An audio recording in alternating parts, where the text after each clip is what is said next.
Hey, how's it going, guys? It's Nate here. And hairy, hateful, and hardy, trolls represent some of Skyrim's fiercest and most vile inhabitants. Found across the lands of Tamriel, in virtually every type of terrain, from lush forests to dark caves to blizzardly mountaintops, it seems the Dragonborn is almost never very far away from one of these hairy, three-eyed beasts. But despite their great numbers and ability to thrive pretty much everywhere, there's still much about these creatures that is unknown, and much of the most interesting information about them isn't exactly made very clear in Skyrim.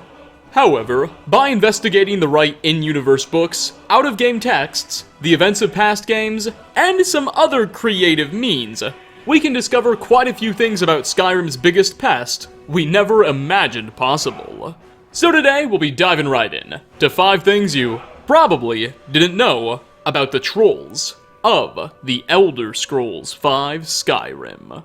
Starting off, trolls are already some pretty big fellas, standing in a good bit taller than your average modern man, and definitely quite a bit heavier. Physical strength is absolutely not something the bad boys lack. However, evidently, believe it or not, trolls actually used to be much, much bigger. Lucky for us, they've only recently evolved to be mere dwarfs of what they once were. At least, this is true if one character in the Elder Scrolls Online is to be believed. According to the Serpent, a godlike entity who seeks to remake Nirn in his or her own image in ESO, way back in the Dawn era, basically the Elder Scrolls' version of prehistoric times, before history began to be consistently recorded, trolls were once much, much larger beings, who occupied a considerably more prominent role on Tamriel and across the planet. We're not necessarily sure how much bigger trolls were allegedly supposed to be. Maybe just a few feet taller and a few dozen pounds heavier, perhaps? Or maybe they were much bigger than modern-day giants. We have absolutely no idea. Additionally, it should be noted, the Dawn era is the earliest era ever mentioned in the Elder Scrolls universe. And as a result, it's unlike other eras in history, and it's notoriously poorly recorded and really ambiguous when it comes to its length. The Dawn era likely lasted what one might consider millions of years. I say one might consider because seen as it spans from the beginning of the universe and time to the first major elven civilizations, time isn't exactly flowing linearly. Anyway, because of how little we know about the Dawn era's length, it's difficult to say how many years it's been since trolls stopped being so big. It could have been just before the beginning of the Merethic era and rise of the first major cities in Tamriel, or even way before then. We're also unsure why the trolls got so much smaller. We know in our universe, the real world, prehistoric giganticism was an actual thing. Plants, bugs, and all sorts of things were much, much bigger a long time ago, due to a whole assortment of atmospheric factors. But I can't imagine Nirn was going through quite the same thing. Whatever the case, let's just be happy trolls aren't so tall anymore. They're already difficult enough to manage. Next on our list, in case you haven't seen the pattern yet, whenever I do a Things You Didn't Know video about one of Skyrim's creatures, be it giants, dwarves, or some other thing, I like to talk quite a bit about their origins, how these beings came to be, and where they originated from. So, of course, I want to have the same conversation about trolls. How were trolls made, and where did they come from?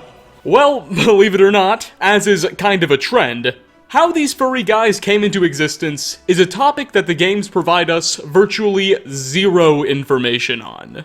Not only are we not given any information in in-game quests or books, or by characters, but the entire subject isn't even mentioned at all. Trolls, much like trees or grass, just seem to be a fact of life for the people of Nirn, that they don't spend much time contemplating. However, thankfully, despite a lack of information, or much enthusiasm for the question by those living in the Elder Scrolls universe, the community hasn't stopped speculating. And there's one big theory on where trolls came from that I'd like to share. Trolls are actually the descendants of mutated wood elves. Yeah, okay, so a statement like that is going to require some major context. You see, the Bosmer, or wood elves, have a particularly unique connection to nature that, in my opinion, makes them perhaps the most interesting of Skyrim's playable races. While not talked about much in gameplay, it's said that thousands of years ago, when the Wood Elves began to really settle into their foresty homeland of Valenwood, they made a series of deals with Y'ffre, the god of songs and the forest, that granted them a wide range of special powers, that we'll get into in a second, in exchange for the Wood Elves agreeing to abide by an incredibly strict code of conduct, and various rules meant to protect and respect the vegetation of Tamriel. This sort of agreement would come to be known as the Green Pact, and it's an incredible series of provisions. For instance, Wood Elves aren't actually allowed to cut down trees, or at least it's considered a crime against the religion and the pact for them to do so. But instead, because they still need to build houses and whatnot, the Green Pact allows them to magically bind trees to their will. And in Valenwood, it's said that there are entire cities made of still living trees that the elves simply told to move in certain ways to build themselves houses. Another example is that the Green Pact bars wood elves from ever consuming plant life. Like, they can't eat fruits or vegetables, none of that. Bosmer have to be total carnivores. It's really neat. Okay, so how does this all relate to trolls, you may be asking? Well, one of the many powers the Green Pact is said to have given the Wood Elves is something that we call the Wild Hunt. What the Wild Hunt does, or I suppose did, seen as the ability apparently hasn't been used since the First Era, is grant a large group of Wood Elves the ability to, all at once, transform into an onslaught of absolutely horrifying and vicious creatures. Now, these vicious creatures that I'm talking about were typically never-before-seen monsters, like giant insects the size of mammoths and as fast as saber-tooths. There's even an account of one elf transforming into a wolf thing with dozens of eyes and tentacles. Some really weird stuff these elves would be able to transform into. Once activated, this horde of creatures would then rush to attack an enemy army or large force. And after totally destroying their opponents, the horde would then turn on itself, until there was but a single survivor. This was a power the Wood Elves used in absolutely desperate military circumstances. When Bosmer forces were completely outmanned and outsupplied, this was an absolute last-ditch effort, as activating the Wild Hunt and transforming into these horrifying things would, of course, ultimately result in all of the Wood Elves dying as well, seen as the horde would turn on itself. Many suspect that quite a few of the monsters we see in the Elder Scrolls universe are in fact descendants of those Wild Hunt creatures, or at least the very few Wild Hunt creatures that would survive once the horde imploded on itself. The first edition of the Pocket Guide to the Empire goes so far as to state, quote, "Every monster in the world that has ever been comes from a previous hunt." Many players suspect that wild hunts are responsible for the rise of slaughterfish and spriggans, and some think trolls might have come from this as well. Now, even today, there's still quite a bit about the Wild Hunt that we don't understand. The last time it was used was thousands of years ago, and we're not necessarily sure how it worked. For instance, how many Wood Elves needed to get together in order for a Wild Hunt to be activated? Could you and a buddy just do it together? Or did you need a group of thousands of Bosmer? Was it maybe even the entire race? We're totally unsure. But many have proposed the notion that perhaps some of the survivors of these hordes were the ancestors of modern-day trolls. I mean, they already look absolutely horrifying, what with big muscular bodies, multiple eyes, and fur everywhere. Not to mention the fact they were originally, allegedly, much bigger. It seems to make a reasonable amount of sense. Or, hey, I don't know, maybe trolls just spring out of the ground like plants. We're ultimately unsure of what the truth is. But this theory is definitely my favorite explanation so far.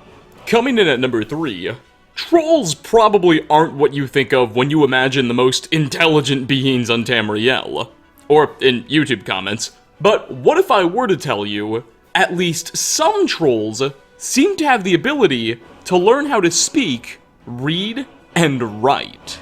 This is a claim that demands evidence, so let's rewind the clock a bit, and head back to Cyrodiil during the events of the Elder Scrolls IV Oblivion. Here, underneath the bridge across the Bay of Bravel, players can find a fascinating sight. The body of an unnamed troll lies in the seas, and in its inventory is a letter titled Poorly Scrawled Note. It reads, quote, "Me worst troll ever. Nobody pay brudge toll. Me not scary enough. Me get drunk and kill self. Troll drown." End quote. This is clearly a death note, written by the troll before the poor guy seemingly jumped off the bridge and drowned himself. Trolls can write. Maybe not well, but they can. And hey, besides, apparently the author of this note was quite a bit tipsy when he penned it, offering an even further excuse for his grammatical and spelling mishaps. Okay, in all honesty, this is more or less just probably a silly Easter egg by Bethesda, meant to give players a good chuckle. I mean, the idea of something as vicious as a troll becoming self-conscious is quite hilarious, but I digress. There is good evidence that trolls are a bit smarter than one may think beyond this silly little Easter egg. We know from Oblivion that trolls are capable of organizing into basic clan structures, such as the Ozza clan and Capper clan tribes, and they boast a common soul size in Skyrim, similar to that of Hagravens, Falmer, and higher tier Spriggans. So, as far as the animal kingdom goes, they seem to be quite a bit higher on the intelligence scale than a mere bear or wolf. Plus, hey, they have opposable thumbs. So, the next time you face off against one of these brutes, just know they're not only physically imposing, but they're also quite the intellectual heavyweights as well. At least, intellectual heavyweights by monster standards, that is.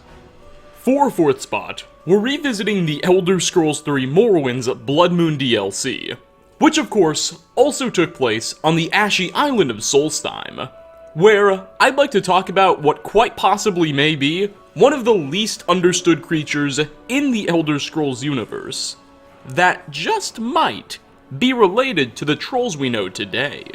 You see, in Blood Moon on Solstheim, players could rarely encounter an absolutely horrid creature known as the Grolls. These beings are, or I suppose were, apparently so rare that the natives to Solstheim largely thought of their existence to be some kind of myth, and very few people actually believed or knew them to be real. Their appearance was also a great anomaly, boasting massive tusks and over-protruding faces that almost resemble trunks. While standing on two legs, Grolls were unlike any creature we've seen before. Now, despite inhabiting Solstheim during the events of the Elder Scrolls III Morrowind's Blood Moon DLC, we don't actually encounter them at all during Dragonborn, which takes place but a few hundred years later, possibly implying that they've since been driven to extinction, or that Bethesda just didn't want to be bothered to remake their model and textures and just forgot about it. But I digress. Why bring these guys up in a video about trolls? Well, it seems the two creatures may be very, very closely related.